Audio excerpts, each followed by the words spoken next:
रैखिक नियम या यूनिटरी मेथड, जैसा कि नाम से ही स्पष्ट है, रैखिक का मतलब एक, अर्थात एक इकाई, एक पूरी वस्तु कोई भी हो, या यूनिटरी का मतलब यूनिट यानी वन, यानी सिंगल यूनिट। सिंगल यूनिट का मतलब वही है कि पूरा का पूरा एक किताब हो, एक टॉफ़ी हो, एक पेन हो, एक मजदूर हो, इस तरह की स्थितियाँ पैदा होती हैं।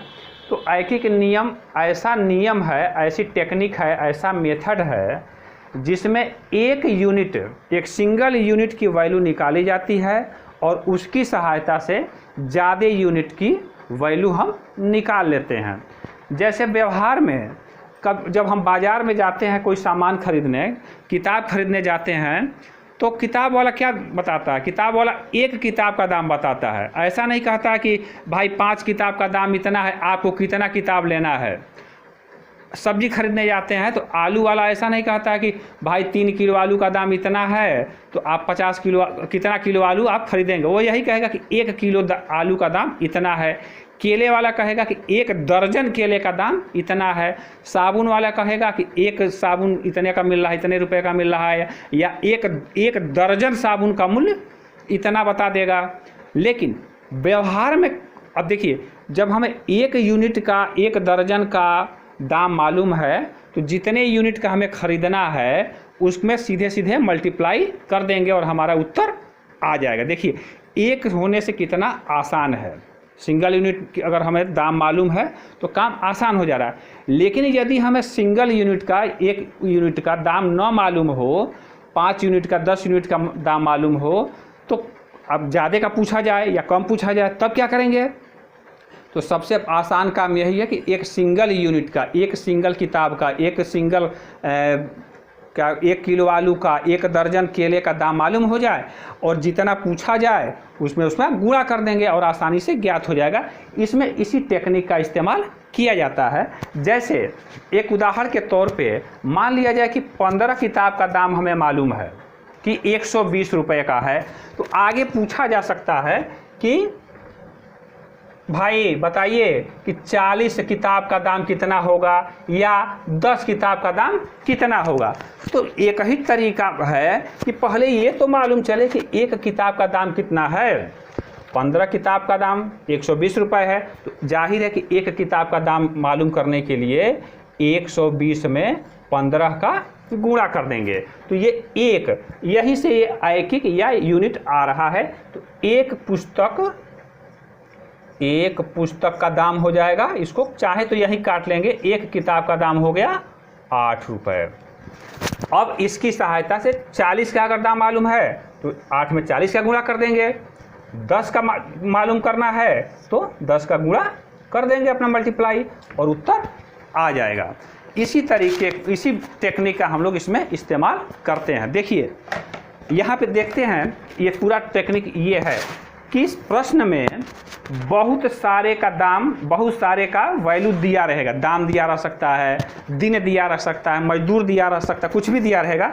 उसकी सहायता से एक का हम लोग वैल्यू निकालते हैं। देखिए, बहुत सारे का वैल्यू दिया हुआ था, हमने 1 का निकाला है, और उस 1 का निकालने के बाद उसकी सहायता से बहुत सारे का ज्ञात करते हैं, जैसे कि हमने 40 या 10 का ज्ञात किया है।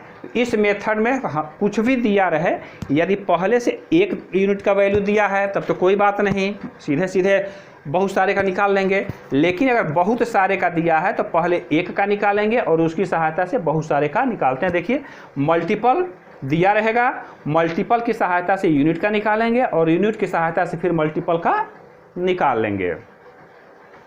पूरे टेक्निक को, पूरे मेथड को प्रश्नों के माध्यम से समझते हैं कि प्रश्नों का आशय क्या होता है और उन्हें कैसे हल करते हैं।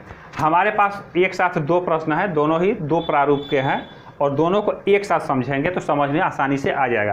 पहला प्रश्न है कि 6 कलमों का मूल्य 24 रुपये है, तो 10 कलमों का मूल्य बताइए।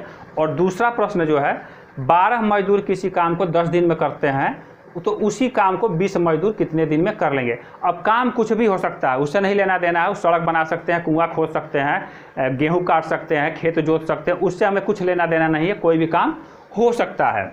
यहाँ 6 कलमें हैं, कलम की जगह पे पुस्तक हो सकता है, आलू प्याज साबुन, टॉफ़ी, कुछ भी हो सकता है। तो उससे हमें लेना देना नहीं हो, केवल हमें संख्याओं से लेना देना होता है कि संख्याएं हमारी क्या हैं। पहले प्रश्न को देखें तो इसमें 6 कलम है, माने सामान है और रुपया है। दूसरे प्रश्न में मजदूर हैं और दिन है। ऐकिक नियम के प्रश्नों में, इस तरह के प्रश्नों में 2 वाक्य होते हैं। देखिए, पहला वाक्य है 6 कलमों का मूल्य 24 रुपये है।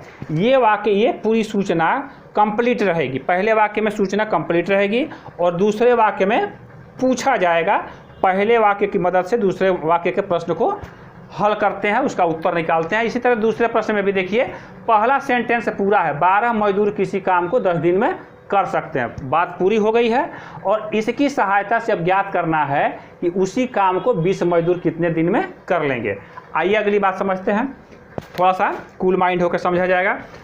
6 कलम का मूल्य 24 रुपये है।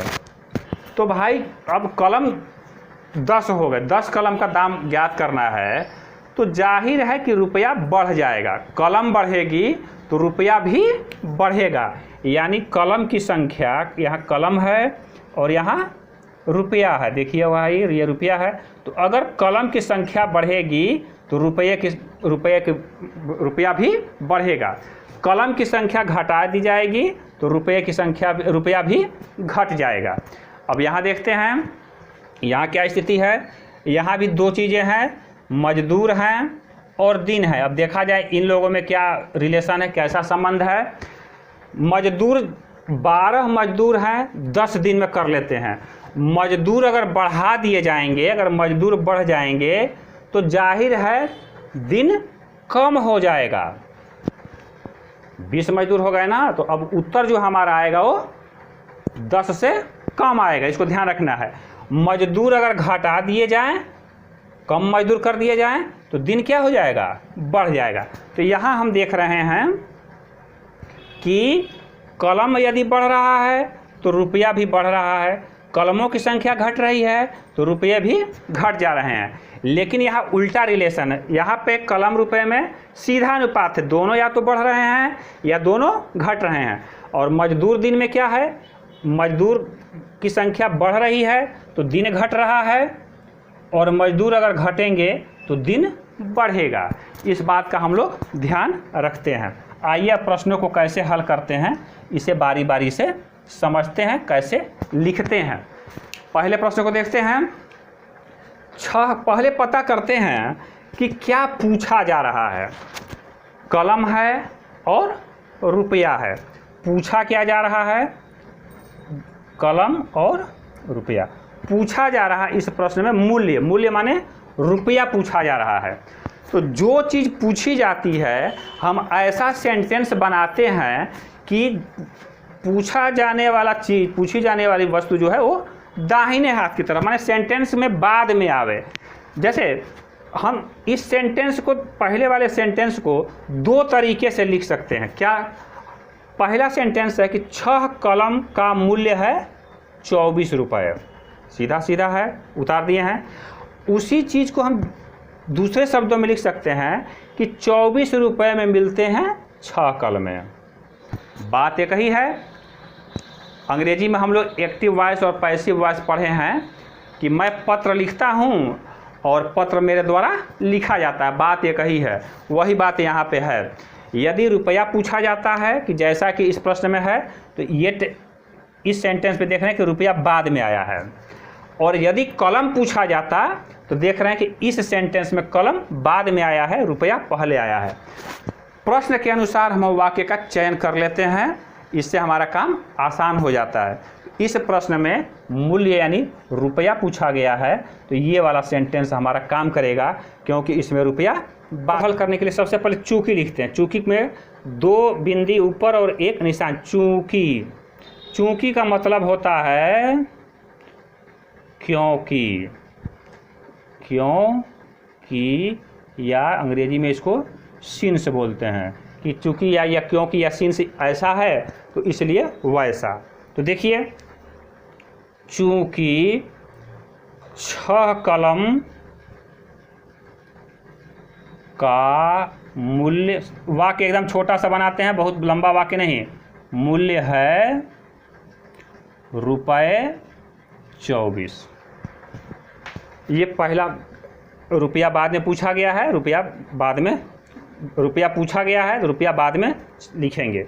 इसलिए जैसा कि एक एक नियम का नियम है, ज़्यादा सामान का दाम दिया है, एक का निकालते हैं, तो एक कलम का मूल्य हम लोग उदाहरण में शुरू में ही निकाले थे। क्या करेंगे, ये जो 24 है, ये 24 यहीं रह जाएगा, क्योंकि एक कलम का दाम घट जाएगा। 6 कलम का दाम 24 रुपये है, तो एक कलम का दाम कम हो जाएगा। तो जब कम हो जाता है तो भाग दे देते हैं। अगर चाहे तो यहीं पर काट के, चाहे तो काट सकते हैं, 6 चौको एक कलम का दाम 4 रुपये हो जाएगा। और न भी काटें तो हो सकता है कि आगे कुछ ऐसा आवे कि हमारा काम और आसान हो जाएगा, तो नहीं काटते हैं। और देयरफॉर अब एक कलम का दाम आ गया, अब जितने कलम का दाम पूछा जाए उतने का हम गुणा कर देंगे भाई।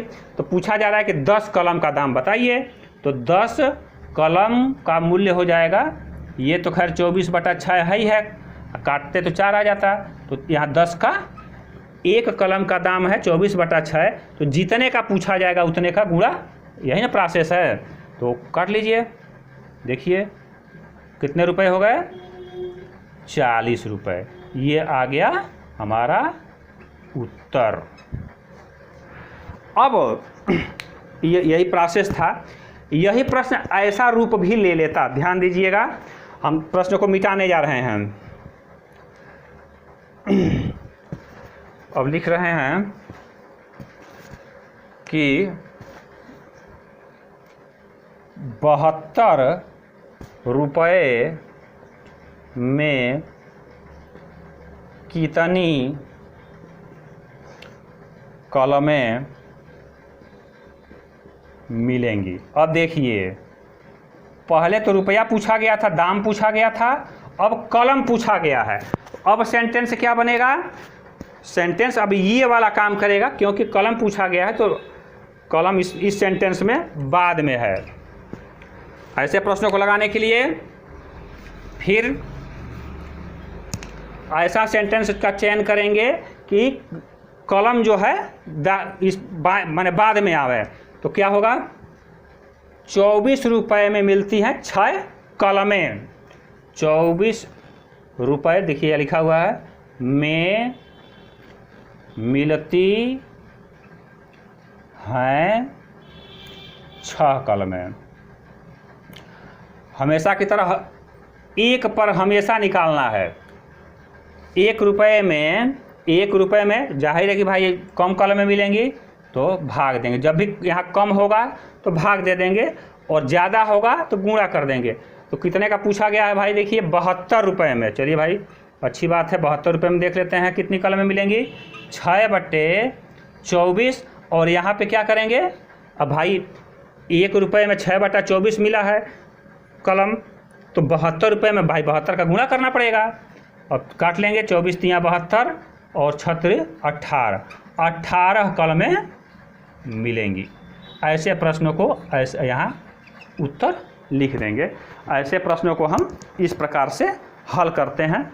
अब आइए ऐसे ही इस प्रश्न को समझते हैं। देखिए, इस प्रश्न में क्या पूछा गया है, इसमें पूछा गया कि उसी काम को 20 मजदूर कितने दिन पूछा गया है। तो यहाँ भी हमने पहले ही लिख रखा है कि 2 सेंटेंस हो सकते हैं। कि पहला सेंटेंस तो है कि 12 मजदूर करते हैं 10 दिन में, और उसी बात को पलट के कैसे लिख सकते हैं कि 10 दिन में करते हैं 12 मजदूर। दिन पूछा गया है, इसलिए हमारे मतलब का सेंटेंस ये है। यदि मजदूर पूछा गया होता तो ये वाला सेंटेंस काम करेगा। इसको हम लोग आगे देखेंगे। प्रश्न को कैसे हल करेंगे, इस सेंटेंस को उतार लेंगे। चूँकि 12 मजदूर, सेंटेंस छोटा से छोटा बनाते हैं जिससे बात समझ में आ जाए। 10 दिन में, इतने में काम हमारा बन गया। अगला लाइन, 1 मजदूर। अब यहाँ पे समझेंगे, सोचेंगे, विचारेंगे कि भाई 12 मजदूर थे तो 10 दिन लग रहा था। एक अकेला मजदूर हो तो ज़्यादा दिन लगेगा या कम दिन में।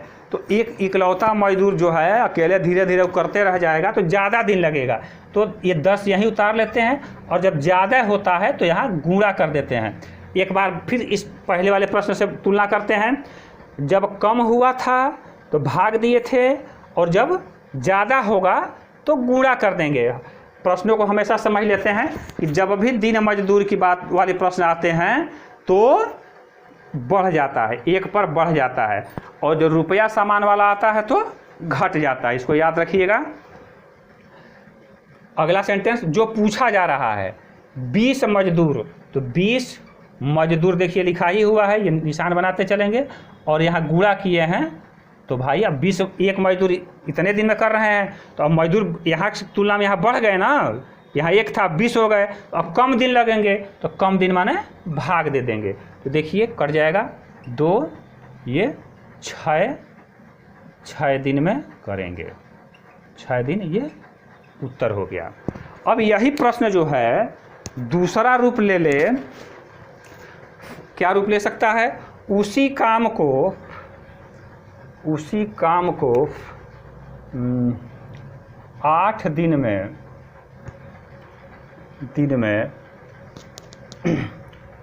पूरा करने के लिए कितने मजदूर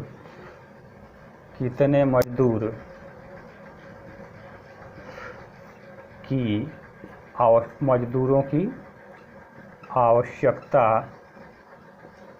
होगी। देखिए भाई अब क्या होगा ऐसे प्रश्न में, अब ये वाला, अब मजदूर पूछ दिया गया ना, मजदूर है, तो ये वाला सेंटेंस काम करेगा। देखिए इसको हम लगा रहे हैं, मिटाना पड़ेगा पूरा, जल्दी से लगाते हैं आपके समझ में भी आ जाए। क्योंकि अब ये वाला सेंटेंस तो है, मजदूर पूछा गया है तो लिखेंगे 10 दिन में करते हैं 12 मजदूर, 10 दिन में करते हैं 12 मजदूर।